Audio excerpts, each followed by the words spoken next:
No? You got a couple? Thank you. Yeah. Okay, this is a recipe that is posted on the My.Tupperware website, and very easy to use.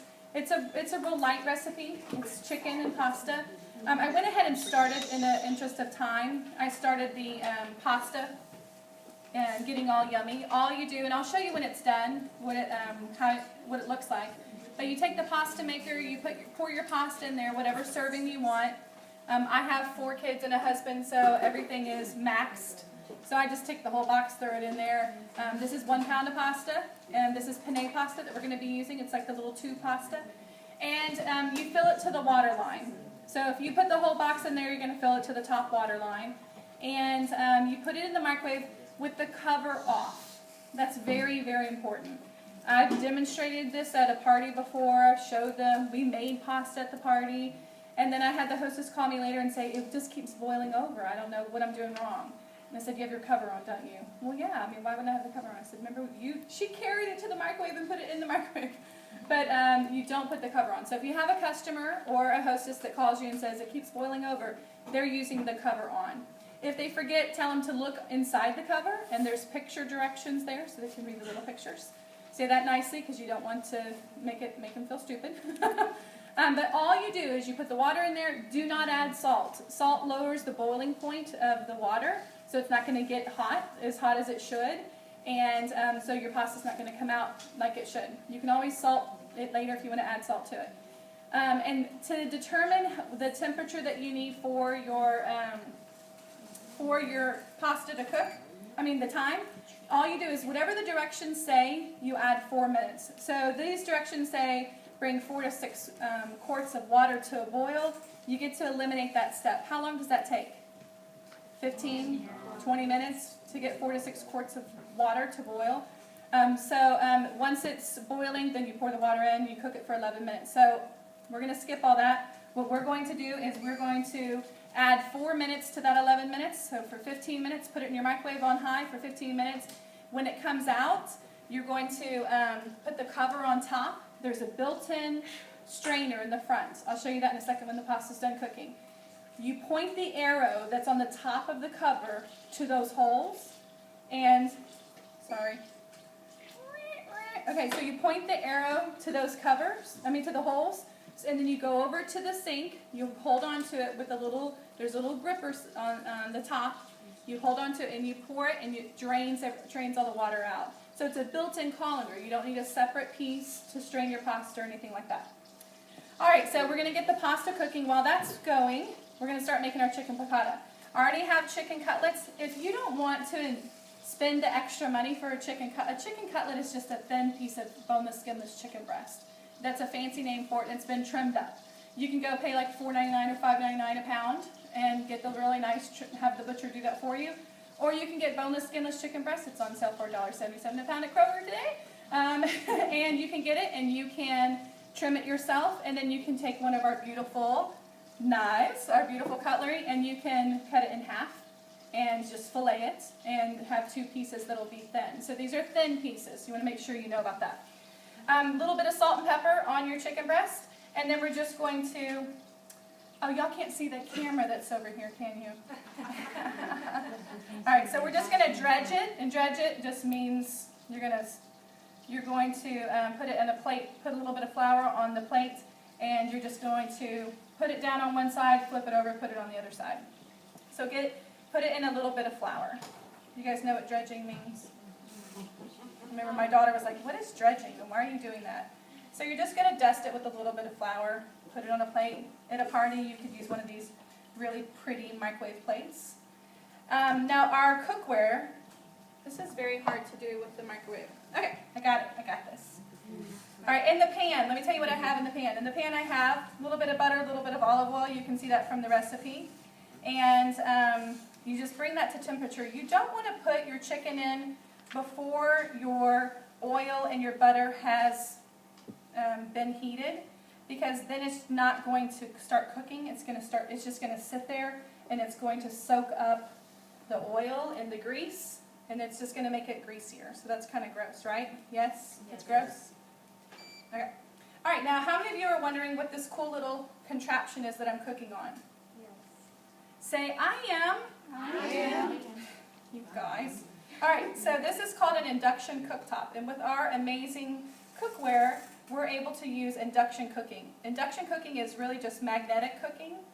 And what they do is they use a big old magnet to transfer the heat and the energy that is needed to cook the food and to add heat to the pan. Tupperware's cookware is 1810 stainless steel. That means it's really strong steel. It has enough nickel in it. 1810 just is like the combination of how much nickel is in there versus aluminum and all that stuff, and chrome. And so 1810 is very, it's like professional grade. It polishes easily, so it stays shiny and looks pretty. It's very durable for a long time. While at the same time, it has enough nickel in it to be durable. You won't just, bang it on the counter and it get a big dent in it. It's going to, stay there, look pretty for a long time. There's 3 layers of aluminum that are encased by an outside layer of the 1810 stainless steel. So that aluminum is a huge, great conductor of heat. But the problem is aluminum is, it's kind of hard to control the temperature of it, and you don't want aluminum to be touching your food. So they cover that with the 1810 stainless steel. All good cookware is like that. They call it a tri-ply construction, which means that it's really good. So it's comparable to the top of the line cookware that's out there. So if you start looking at All-Clad or what are some other, I can't think of another one right now, but you get the idea. All right, so now the bottom. The bottom is a 5-layer encapsulated base, and the special encapsulated base that's on the bottom of our cookware, that's what allows it to be used on an induction cooktop. Actually, it's able to be used on any cooktop that there is, whether it's ceramic, thank you, gas, electric, ceramic, induction, every type of cooktop there is. They're able to use it. So, very good. Now, the handles. The handles are hollow. That's a special design. You want to make sure to point that out to your customers and to your hostess, because the reason, I had someone tell me those handles look funny. I said, oh, I'm glad you mentioned those handles. There's a really great reason why they look like that. Because the handles are hollow. They do that so that the metal doesn't conduct enough heat, so it's cool to the touch. So while this is getting all heated, this is not going to get hot. How many of you have a pan right now that you have to make sure you get a towel to hold on to it, right? My very first cookware that my in-laws got us when we first got married, I burned myself a million times on that cookware because it would get hot because the way it didn't have a hollow handle. Okay, so that's really good. Something that you want to point out as well. Also, the way they designed all of the cookware, if it's a saucepan, the way that it's amazing how much engineering goes into these cookware, because the way that they tilt the angle of the rim of the pot, if it's a saucepan, it keeps the moisture in and keeps the heat from escaping. So there's a lot of expertise that goes into the manufacturing of the cookware that makes it such high quality. All right, so this side's cooking. We're going to let it cook for a little bit longer and flip it over. Something else that we have up here, I do recommend that you bring, if you're going to do a cooking party, like Cindy was saying, bring items that the guest can get. Every now and then you can throw in 1 or 2 things of something that you earned, and if someone asks about it, you could use that as a recruiting tool and say, oh, when you join Tupperware, you can earn all kinds of great new gifts and products of the future and fun things like that. So you can incorporate that as well. I also think it's really neat whenever you do a cooking demonstration. It's very helpful to have your ingredients pre-measured and ready to go. It makes it, how they do that on the cooking shows? You watch Rachel Ray put a meal together and you're like, well, that was really easy. I could do that. But really, we have to stop and think. They prepped all those ingredients. Now, pick recipes that are going to be easy to prep. You don't want to be, getting a million different things together. So pick something that's going to be easy for you. Did the pasta ding yet? Yes. It did. Okay, so would you mind doing the strain thing? The strain dance? I'm sorry? No, that's okay. I already have my little sauce up here. All right. Now, the other cool thing about the induction cooktop is that it's not hot. It doesn't heat up. Only where the base of this cooktop, which is a big magnet, and the encapsulated base of the cookware, only where those two places meet together is where heat's getting conducted, where that energy is getting conducted, or whatever the fancy thing of it is. Yes, Betty? With the induction, what about pacemakers? What about pacemakers? Yeah. That is a technical question I'm unable to answer. I don't feel medically qualified enough to tell. I have no clue. A pacemaker, can a pacemaker not be near a magnet? Right. Well, I guess since you're not, I think that's like if you're going in an MRI machine, or a magnet's going to be right next to your heart. I can't imagine that you couldn't be near it. Microwave. So if you have a pacemaker, you can't go near a microwave? No, that's not true. That's not true. I have no idea. That's All right, maybe you have to ask somebody like that. recording this, so let's, Oh, I'm sorry. Okay, so the pasta is cooked and it's been strained. You already drained it. You can, just from experience, I'm just going to tell you about how I use this at home, and I use this a ton. You can let your pasta sit here like this for a good 10-15 minutes, and it's going to stay piping hot in here while you finish up the other ingredients. Because sometimes I have things like, if I'm making something like this, I might want to heat up some frozen broccoli, a vegetable or something, to toss in with this. So I can go ahead and prepare my pasta. This is cooking in here. And if you can get it all done at the same time, where in about 15-20 minutes, you've got a meal made. You know how we make meals in the microwave with our stack cookers, and we say in 30 minutes you can have all that done? The same thing can happen here if you just time everything right.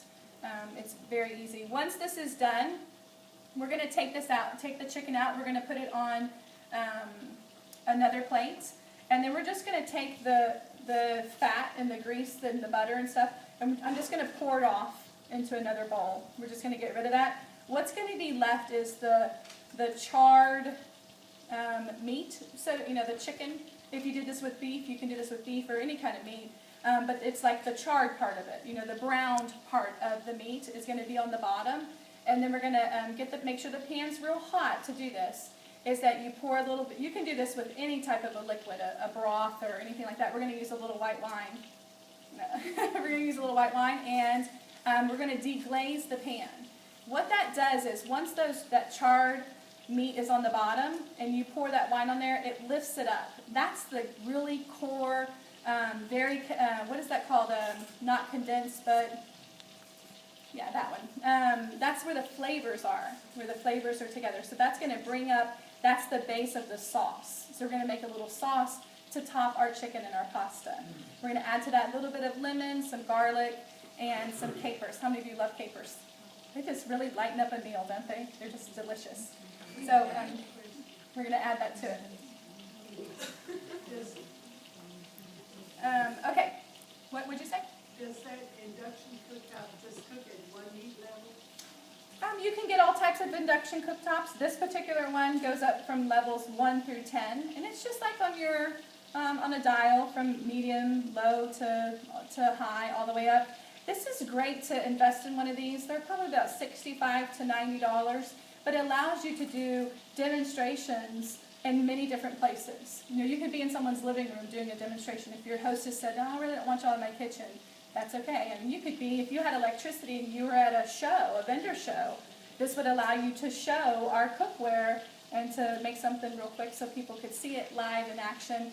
You're kind of, when you prepare food in front of people and you're selling something, you're engaging all of their senses. They're looking at it, they're touching it, they're feeling it, and the food, the smell, the aroma of it is, put some butter in a pan and start browning, and what's that? It smells good. What are we making? It doesn't even matter what you're preparing. All right, this is just going to need a few more minutes. So if you want to, I want to just talk about this, and you can shut off, because I won't be able to fix that.